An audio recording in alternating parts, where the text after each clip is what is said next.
여러분 행복하세요? 주님의 이름으로 환영합니다. 하나님은 여러분을 사랑하시고 또 놀라운 계획을 가지고 계십니다. 다 함께 우리 조각사진을 한번 보도록 하겠습니다. 혹시 이 조각사진을 보신 적이 있으십니까? 북유럽 노르웨이 수도인 오슬로에 가면 세계적으로 유명한 이런 조각공원이 있는데요. 세계적인 조각가인 구스타프 비겔란의 작품입니다. 이 조각 작품의 이름은 모놀리스이고요. 뜻은 하나의 돌이라는 그런 뜻을 가지고 있는 작품입니다. 전체 높이는 17m 정도 되는 화강암으로 만들어졌는데요. 이 화강암을 121명의 사람들이 뒤엉켜서 있는 모습을 조각하고 있습니다. 인간의 어떤 무한한 욕망, 그리고 투쟁, 좌절, 분노, 희망, 슬픔들이 농축되어 있고요. 밑에 있는 사람들은 위에 사람을 끌어내리고 또 위에 사람들은 낙오되지 않기 위해서 아주 안간힘을 쓰면서 정상을 향해서 올라가려고 하는 현대사회를 어떤 풍자듯이 비유하면서 만든 작품입니다. 저의 시 날지 못하는 울음이라는 시를 함께 나누고자 합니다. 이 조각 작품하고 조금 비슷한 그런 시이기도 해서 말씀드립니다. 날지 못하는 울음.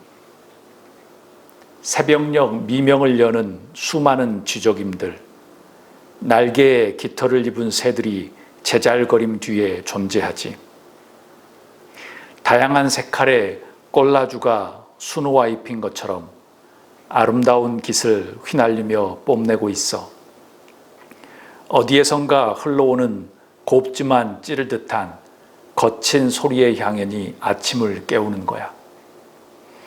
사람들이 아름답고 고운 새의 자태와 감미롭고 달콤한 소리에 시선을 빼앗기는 순간 평범하디 그지없는 주목받지 못한 깃털에 꼬꼬댁 닭들이 너와 나의 새벽을 깨우는 거야.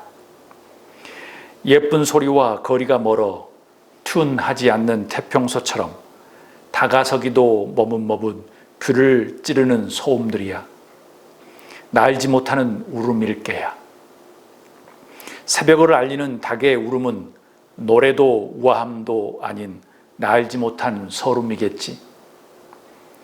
처진 날개에 예타는 눈물일 게야. 날고 싶어 더 우렁찼었나. 찌를 듯한 공허의 외마디, 날지 못하는 울음이기에 더 짠하게 기억될 거야. 날지 못하는 울음이 인생을 옹골차고 여무지게 한다. 그들의 날지 못한 울음이 온 세상에 어스름을 밝힌다. 영어 단어의 beyond는 무엇을 넘어서, 무엇을 지나서라는 의미를 가지고 있습니다. 오늘 설교 제목에 beyond라는 단어를 사용하고요. 그 다음에 comparison이라는 단어를 사용했습니다. comparison은 비교라는 뜻이지요. 그래서 함께 이 단어를 붙이면 무엇에 비할 수 없는, 비할 데 없는, 무엇을 비할 수 없는 이라는 의미가 됩니다. 오늘 저는 이 두 단어의 의미를 이렇게 붙여보았습니다. 비교를 넘어, 비교를 넘어서, 비교가 미치지 않는 곳으로 비교 불가라는 제목을 붙여보았습니다. 여러분, 하나님께서 인간들에게 최초로 주신 감정은 무엇일까요? 여러 가지 감정이 있을 것입니다. 여러 가지가 있겠지만 저는 기쁨이라고 생각합니다. 기쁨. 창조하시고 보기에 심히 기뻐하셨고 아담도 지구상의 모든 것들의 이름을 주어 주었죠. 그래서 즐거웠죠. 창조주께서 아담 혼자 외로이 자고 있는 것을 안쓰러워하셔서 하와를 또 선물로 주셨죠. 그래서 아담은 내 뼈 중에 뼈요 살 중에 살이라고 말합니다. 그래서 벌거벗어 있는 서로였지만 서로 창피함도 모르는 기쁨의 순간을 보냈습니다. 하나님도 보시기에 즐거워하셨고 기뻐하셨습니다. 그렇다면 기쁨과 즐거움 다음으로 인간에게 주어진 감정은 무엇일까요? 저는 이것이라고 생각합니다. 다른 것들도 있겠지만 의심과 비교였습니다. 창세기 3장 4절에 보면 이렇게 말합니다. 동산 중앙에 있는 나무의 열매는 하나님의 말씀에 너희는 먹지도 말고 만지지도 말라 너희가 죽을까 하노라 하셨느니라.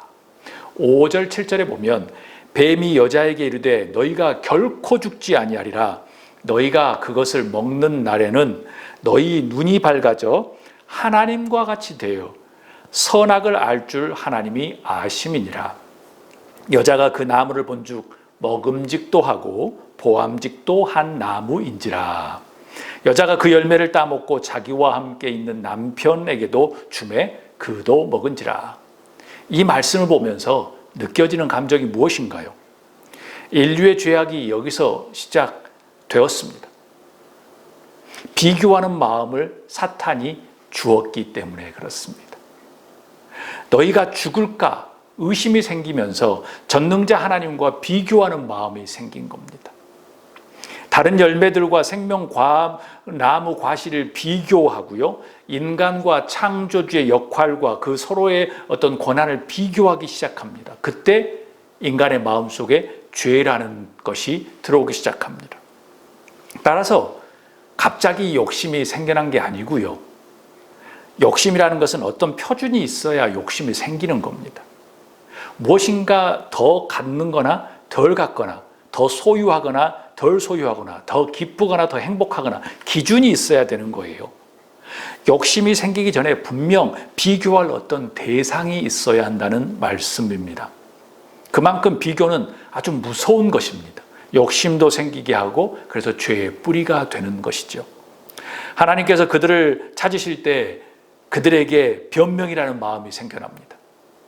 아담은 하와에게서, 하와는 뱀에게서 그렇게 말이죠. 이 변명이라는 마음도 누구와 비교를 하기 때문에 서로 변명을 하는 겁니다. 내 혼자만 있다고 하면 변명이라는 게 나타나지 않지요. 누가 비교해서 저 사람이 조금 말랑말랑하고 조금 쉽게 보이니까 변명도 하겠지요. 또 저 사람이 능력이 있어 보이니까 변명으로 오리발을 밀겠지요. 서로에게 비교해서 우월하기 위해서 변명하고 조금 더 그 사람을 무시하기 위해서 변명하고 책임을 전가하게 됩니다. 에덴에서 쫓겨난 뒤에 가인과 아벨이 하나님께 예배를 드렸습니다. 이 사건으로 인류 최초의 살인이 벌어집니다. 원인은 바로 비교에서 비롯되었습니다. 동생의 제물은 하나님께서 받으시고 가인의 제물은 하나님께서 용납하지 않으셨습니다.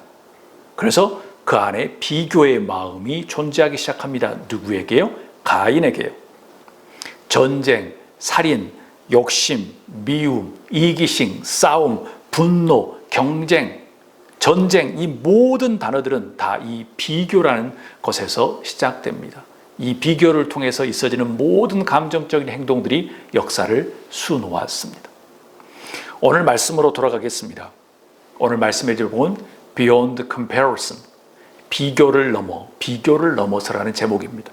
마태복음 25장은 달란트 비유로 우리는 알고 있습니다. 유명한 말씀입니다.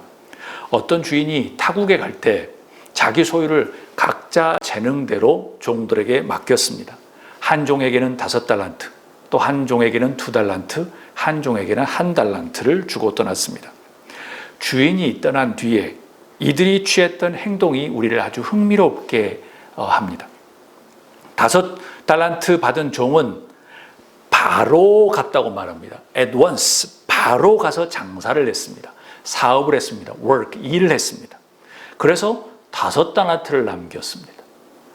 2달란트 받은 종도 성경에는 그같이 하여라고 말합니다. 누구와 같이요? 5달란트 받은 사람과 같이요. 그래서 also라고 영어는 표현합니다. 그래서 2달란트를 남겼습니다. 근데 문제는 이제 1달란트 받은 종에게서 생겨납니다. 그가 가서 땅을 파고, 그와 같이라는 표현도 없어요. 그냥 1달란트 받은 사람은 땅을 파고 주인의 돈을 감추었습니다. 오랜 시간이 지난 후에 주인이 돌아와서 이제 결산한 시간이 되었습니다. 이 결산의 때는 어떤 때일까요? 죽음 후의 심판이겠지요. 지금 비유는 예수님께서 열처녀 비유에 대한 말씀이 있는 다음에 이 말씀의 비유가 있기 때문에 죽음 후에 하나님 앞에 심판이 될 가능성이 높습니다. 주인을 만나서 결산할 때 주인이 참 특이하게도 5달란트와 2달란트 받은 사람들의 칭찬이 100% 똑같았습니다. 착하고 충성된 종아, good and faithful, 아주 착하고 충성된 종아, 작은 일에 충성하였음에 너에게 큰 일을 맡기겠다라고 말합니다. 5달란트 받은 사람이나 2달란트 받은 사람이나 작은 일이라고 표현하고, 그 사람들에게 5달란트를 더 맡기고 2달란트를 더 맡겼다 할지라도 하나님 보시기에 큰 일을 맡겼다고 표현한 겁니다. 중요합니다. 그런데 1달란트 받은 종에게는 악하고 게으른 종아, 나를 악한 주인으로 알았느냐라고 말합니다. 여기서 주목할 것은 1달란트 받은 사람이 주인을 악하다고 말한 적이 없습니다. 그런데 주인은 악하고 게으른 종아, 나를 악한 주인으로 알았느냐라고 말합니다. 1달란트를 빼앗아 10달란트 종에게 주고 바깥에서 이를 슬피 울며 갈라고 말합니다. 악한 종은 주인에게 무슨 변명을 했나요? 24절에 보면 이렇게 이야기합니다. 당신은 굳은 사람이라, a hard man, 아주 굳은 사람이라 심지 않은 데서 거두고 해치지 않는 데서 모으는 줄 알았다라는 겁니다. 이 표현은 어떤 의미입니까? 자신이 한 일에 비해 부당한 요구를 강요받을 때 사용되는 아주 관용적인 표현인 겁니다. 한마디로 당신이 나에게 결산한 내용에 나는 불만이 아주 많다고 하는 당돌한 표현이에요. 그래서 그 주인을 아주 악한 사람이라고 표현한 겁니다. 이 말씀을 보면서 불현듯 이런 생각이 떠올랐습니다. 하나님이 죽은 아벨을 찾았을 때 가인이 이렇게 이야기합니다. 내가 동생을 지키는 자니까 라고 말하지요. 그 가인의 말이 떠오르지 않으십니까? 당신이 주셔서 나와 함께 있게 했던 그 여자가 그 나무 열매를 내게 주므로 내가 먹었나이다. 뱀이 나를 꿰므로 내가 먹었나이다 라고 변명했던 아담과 하와가 떠오르지 않으십니까? 모두 1달란트 종의 불평 섞인 변명의 말들과 일맥상통합니다. 1달란트 종은 주인의 마음을 잘 이해하지 못했던 것이 문제입니다. 25절에 두려워했다는데 진정 두려워했다면 오랜 시간 동안 땅에 묻어둘 일이 아니겠죠. 정말 몰라도 한참 몰랐던 아주 답답한 종입니다. 그러고 난 다음에 나중에 마지막 순간 심판이 되니까 악한 주인이다라고 몰아붙입니다. 결국 그는 천국의 행복을 참여하지도 나누지도 못하고 이를 갈며 슬피 울게 되었습니다. 오늘 달란트 비유에서 몇 가지 의문이 있습니다. 첫 번째 이겁니다. 왜 주인은 따로 다르게 달란트를 주셨을까요? 이게 첫 번째 질문입니다. 여러분은 어떻게 생각하십니까? 15절에 각각 그 재능대로라고 말합니다. 인간이 창조되어진 고유한 능력대로 주셨다는 말씀이에요. 각 사람의 생김새가 다르듯이 역할과 소명이 다르다는 것입니다. 14절에 보면 자기 소유를 맡겼다라고 표현합니다. 자기의 귀중한 소유를 맡길 때 주인은 능력이 있는 사람들에게 맡기는 것이 당연하겠지요. 그러나 5달란트 받은 그 종은 받을 때부터 이미 잘한 어떤 자세가 되어 있기 때문에 5달란트를 주었겠죠. 그동안 주인이 보아왔을 때 무엇인가 만족하고 믿음직한 사람이었기 때문에 5달란트를 주었을 것입니다. 왜냐하면 하나님께서 공평하게 신실하게 앞으로 개발할 달란트까지 우리에게 주셨지요. 그래서 나중에 5달란트를 남기니까 더 많은 달란트도 주었던 겁니다. 그것은 곧 우리가 인생을 살아가는 신앙과 인생을 바라보는 자세에 달려 있다고 생각합니다. 우리의 능력, 재산, 모든 것이 다 하나님의 소유입니다. 하나님께서 분명히 우리에게 주실 때도 우리가 가지고 있는 달란트를 통해서 보이는 자세를 통해서 주시는 거예요. 우리는 다만 그의 소유를 맡은 청지기입니다. 또 다른 이유는 하나님께서 우리를 창조하셨기 때문에 피조물인 우리의 소관은 전혀 아닙니다. 그런데 우리 인간들은 불공평하다고 느껴질 때가 많이 있습니다. 그래서 세상의 법칙이나 세상의 어떤 그런 것들은 그것을 뛰어넘으라고 이야기하죠. 저는 그것이 잘못되었다고 이야기하는 게 아닙니다.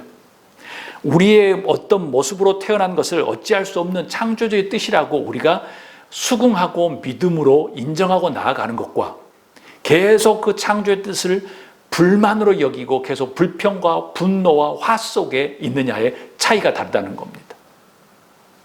5달란트와 2달란트 받은 사람은 당연히 하나님께서 이렇게 나에게 주셨기 때문에 불만을 갖지 않고 살고 열심히 노력해서 살았지만 1달란트 맡은 사람은 악한 주인이었기 때문에 나를 1달란트밖에 주지 않았다라는 거예요. 그럼 두 번째 질문은 이겁니다. 그들은 불만을 가지고 있지 않았을까요? 천만에요. 어느 세상의 인간이 눈앞의 대상들을 보면서 비교하지 않겠습니까? 그런데요, 자세히 보십시오. 5달란트 받은 사람은 비교하지 않았습니다. 처음에. 왜요? 자기가 제일 처음에 달란트를 받았기 때문에. 그렇지만 2달란트, 1달란트 받은 사람을 보면서 나중에는 아마 비교하는 마음이 생겼을 겁니다. 처음에는 감정이 그렇게 많지 않았겠죠. 비교하는 마음이 없었으니까. 후에는 아마 2달란트와 1달란트를 보면서 만족의 마음도 있었을 겁니다. 내가 5달란트 받았네. 아마 자만하거나 나태하지는 않았던 것 같아요. 왜요? 노력을 했기 때문에 5달란트를 남겼기 때문에 그렇습니다. 그리고 나중에는 착하고 충성된 종이라고 칭찬을 받습니다. 행복에 참여하게 됩니다. 2달란트 받은 사람은 어땠을까요? 비교했을까요? 당연히 비교가 되지요. 5달란트 받은 사람이 먼저 5달란트를 받았기 때문에 자기는 2달란트 받았다고 비교가 되지요. 그런데 처음에는 아마 불만이 있었을 겁니다. 저 사람은 5달란트, 나는 2달란트. 왜 받았지? 그렇지만 나중에 모습을 보면 만족하게 됩니다. 왜요? 그 사람도 열심히 일해서 최선을 다해서 2달란트를 남기고 나중에 하나님께서 똑같은 칭찬을 주십니다. 그리고 행복에 참여하죠. 1달란트 받은 사람은요, 당연히 비교했지요. 자기의 친한 친구와 함께 동고동락했던 친구와 같은 사람이 5달란트, 2달란트 받았기 때문에 자기도 비교를 한 겁니다. 그런데 처음에 화가 막 치밀었죠. 화가요. 나중에는 분명히 인정하고 노력을 해야 되는데 그때까지도 계속 불평, 분노, 포기하지 않고 계속 화가 난 겁니다. 그래서 땅에다 묻어버립니다. 그리고 나중에 주인을 몰아붙입니다. 악한 주인이라고. 부당하게 요구했다라고 말합니다. 그래서 결과는 어떻게 됐나요? 게으르고 악한 종이 된 겁니다. 이를 갈며 슬피 울게 된 겁니다. 세 번째 질문은 이겁니다. 왜 5달란트와 2달란트 받은 사람의 상이 똑같을까요? 아주 궁금하시죠? 저도 궁금합니다. 하나님의 잣대, 하나님의 저울, 하나님의 눈, 하나님의 생각은 인간과 다릅니다. 벌써 상을 주시기도 전에도 하나님께서 분명히 말씀하셨습니다. 작은 것을 주었지만 아주 착하고 충성되게 잘했다라는 거예요. 내가 5달란트와 2달란트를 주었지만 많이 주고 적게 준 것처럼 보이지만 내가 보기에는 똑같은 건데 내가 보기에는 아주 작은 것인데 열심히 남겼다는 거예요. 하나님의 눈은 틀린 겁니다. 2달란트와 1달란트 받은 사람이 분명히 5달란트 받은 사람을 보고 분명히 불만이 있었고 비교의 마음이 있었지만 하나님 보시기에는 똑같이 주었다는 거예요. 우린 더 많이 가지고 많은 능력이 있는 사람을 대단히 여깁니다. 교회에서도 막 그런 사람들을 박수치고 그런 사람들이 유명한 사람이 왔다고 대단하게 막 사인을 받고 사진을 찍습니다. 비교하고 원망하고 또 좌절하지만 하나님의 눈에는 5달란트나 2달란트나 1달란트는 똑같았다는 거예요. 만약 1달란트 받은 사람이 1달란트를 남겼으면 칭찬과 행복도 똑같았을 것입니다. 하나님은 사람을 외모로 보지 않으시고 중심으로 보시기 때문에 그렇습니다. 하나님은 비교하지 않으십니다. 그런데 조금 제 말에 어폐가 있습니다. No입니다. 틀렸습니다. 하나님은 사람의 겉모습을 비교하지 않지만 하나님은 중심의 마음은 비교하십니다. 다만 인간의 겉모습으로 비교하며 원망하기 때문에 문제지 저 사람의 예배가 진정인지 아닌지 저 사람의 하나님 앞에 드리는 것이 순종이 저 사람의 인생이 신실한지 아닌지는 비교할 수 있습니다. 그래서 다윗을 하나님의 마음에 합당한 사람, 아브라함을 뽑아서 하나님이 정말 기뻐하시는 믿음의 조상, 그리고 세례 요한, 그리고 많은 사람들에게 어떤 마음의 중심을 보고 비교하셨습니다. 어떤 신앙인을 보고 유대에서 저만한 사람을 본 적이 없다라고 말씀하셨던 거죠. 저도 때론 비교할 때가 있습니다. 그런데 부단히 노력하는 것은 다름 아닌 속단하거나 편견을 가지거나 다른 사람과 비판하지 않으려고 합니다. 곧 바로 감사하며 살아가려고 노력하죠. 왜요? 하나님은 외모를 보지 않고 중심을 보시기 때문에 내 중심을 빨리 깨끗게 하려고 노력하는 거예요. 저는 말씀을 시작할 때 매번 행복하세요라고 여러분에게 말씀드립니다. 그럼 행복한 삶을 찾기 위해서 우리의 자세는 어떤 것이 필요할까요? 처음에 이겁니다. 이런 고백을 날마다 하셨으면 좋겠어요. 나는 비교 불가이다. 나는 비교 불가이다. 사랑하는 여러분, 나는 나라는 말씀이에요. 나는 나입니다. 어느 누구도 나를 대신할 수 없습니다. 비교라는 굴레에서 빠져나오지 않으면 우리의 인생은 불행의 길로 갈 수밖에 없다는 말씀이에요. 지금 이후로부터 난 어느 누구와도, 세상의 어떤 누구와도 비교 불가이다 라고 외치며 살 수 있기를 소원합니다. 행복은 비교를 넘어서 존재합니다. 비교를 넘을 때만 자족과 행복과 신앙의 올바른 길을 갈 수 있다는 말씀입니다. 때론 너무 많이 알고 많은 재능을 가지고 있고 많은 물질을 가지고 있는 것이 꼭 행복한 것은 아닌가 봅니다. 인생을 살다 보면 어떨 때는 많이 모르고 있고 많이 가지고 있지 않을 때 우리가 행복하게 느낄 때가 많기 때문에 그렇습니다. 모르는 것이 불가하다면 모르는 척 하는 거겠지요. 비교라는 생각을 넘어서야만 진정한 행복에 참여할 수 있다는 말씀입니다. 자족이라는 것, 그 자족이라는 감추어진 신앙의 능력은 나는 비교 불가이다 라는 생각에서 시작하겠지요. 그러면 행복한 삶을 찾기 위한 우리의 자세는 또 어떤 게 필요할까요? 이겁니다. 나는 하나님의 존귀한 아들과 딸이다 라는 그 생각을 날마다 하는 겁니다. 매 순간 외치는 겁니다. 나는 하나님의 존귀한 아들이다, 딸이다. 사랑하는 여러분, 하나님의 마음에 합한 다윗에게는 비교의식이 없었겠습니까? 결코 아닙니다. 시편을 통해서 우리가 알 수 있듯이 많은 부분에서 악인과 원수를 원망하는 장면이 나옵니다. 이는 비교라는 의식에서 나타난 절망과 분노와 눈물이지요. 다윗은 이런 비교의식을 넘어서기 위해서 항상 주님의 도움을 요청했습니다. 시편 2편 7절에 보면 여호와께서 내게 이르시되 너는 내 아들이라 오늘 내가 너를 낳았다라고 beyond comparison, 아주 비교를 넘어서 자존감을 회복하는 그 고백이 나옵니다. 다윗이 이 고백을 하고도 자존감이 충만했을까요? 아니에요. 그 다음 날에 또 자존감이 무너지기도 하고 계속 그런 사이클을 돌았을 겁니다. 그렇지만 계속 이야기하는 겁니다. 나는 하나님의 존귀한 아들이다, 아들이다 라는 거예요. 우리가 알 수 있는 것은 하나님께서는 비교조차도 자기를 사랑하는 자들을 성숙시키는 도구 그리고 상황으로 사용하셨다는 말씀입니다. 다윗이 하나님 앞에 성숙해가는 과정을 보면서 말이죠. 하나님께서는 자기의 독생자 아들인 예수 그리스도를 여러분과 저를 위해서 십자가에 달리게 하셨습니다. 우리는 얼마나 귀한 존재입니까? 절대 좌절하지 마십시오. 좌절 금지입니다. 하나님의 아들로서 좌절은 이제 이후로 금지입니다.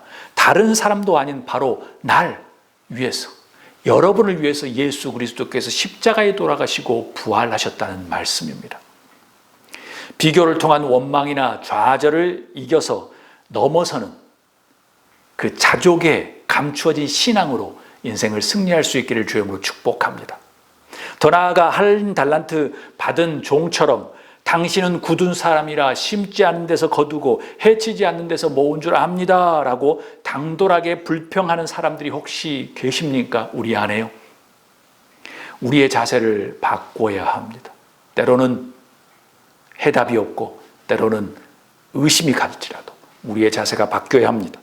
주님의 결사는 부당한 요구이며 도저히 이해할 수 없다는 생각을 가지고 있으면 바꿔야 합니다. 그것은 하나님께 속한 역할입니다. 월권행위입니다. 우리 자신만 좀먹고 멸망으로 인도하는 지름길이기 때문에 그렇습니다. 이런 분노와 불만족은 제가 많은 클라이언트를 만나다 보면 평생 이어지는 경우가 많습니다. 어떠한 상황도 해결할 수 없습니다. 우리는 신앙이기 때문에 하나님께서 우리를 위해서 예수 그리스도를 보내시고 십자가에 돌아가시고 부활하실 만큼 우리는 존귀한 자녀이다라고 하는 그 신앙, 확신이 이것을 이겨낼 수 있습니다. 그럼 행복한 삶을 찾기 위한 우리의 자세는 또 어떤 것이 필요할까요? 한번 따라합니다. 나의 달란트를 찾으라. 나의 탤런트를 찾으라는 말씀입니다. 얼굴 생김새가 다르고요. 사는 것도 다르고 말하는 것도 뛰는 것도 다양한 것이 인간입니다. 포스트 마던 시대는 다양성을 강조하는 시대입니다. 다른 사람과 비교하며 부러워하고 자기 환경을 원망하며 살고 있으면 무엇인가 지금 상황은 우리에게 행복이 아니라 불행 속에 있다는 증거입니다.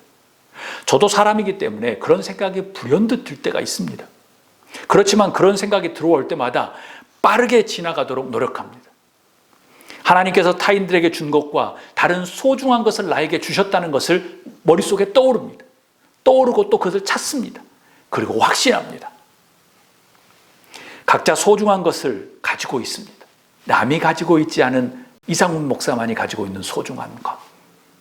누구도 갖지 않은 나의 것을 찾아야 한다는 말씀입니다. 이것이 하나님의 은혜입니다. 세상을 행복하게 살아가는 지혜이지요. 왜 나의 달란트를 찾는 것이 중요할까요?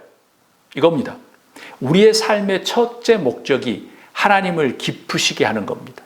나를 이 세상에 보내신 그 창조주, 그 조물주의 뜻을 성취하는 겁니다. 그러기 위해서는, 하나님의 뜻을 성취하기 위해서는 하나님께서 나에게 고유하게 부여하신 소중한 탤런트를 찾는 겁니다.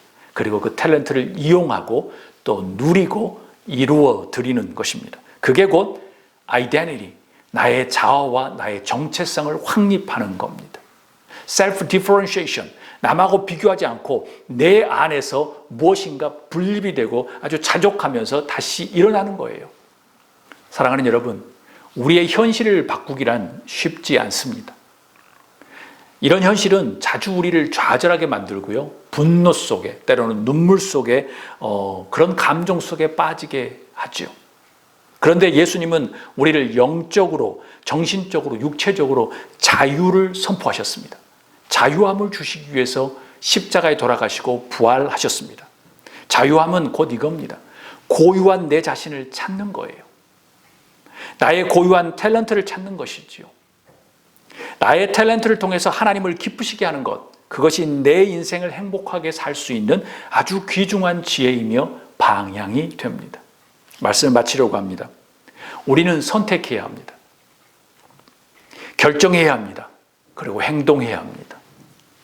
계속 비교하면서 원망하며 분노와 불만과 눈물 속에서 평생 원망 속에 살 것인가? 아니면 자유함을 선포하신 십자가의 자유, 부활의 자유 안에서 무엇인가 행복을 찾아서 beyond comparison, 비교를 넘어서 행복을 소유할 것인가?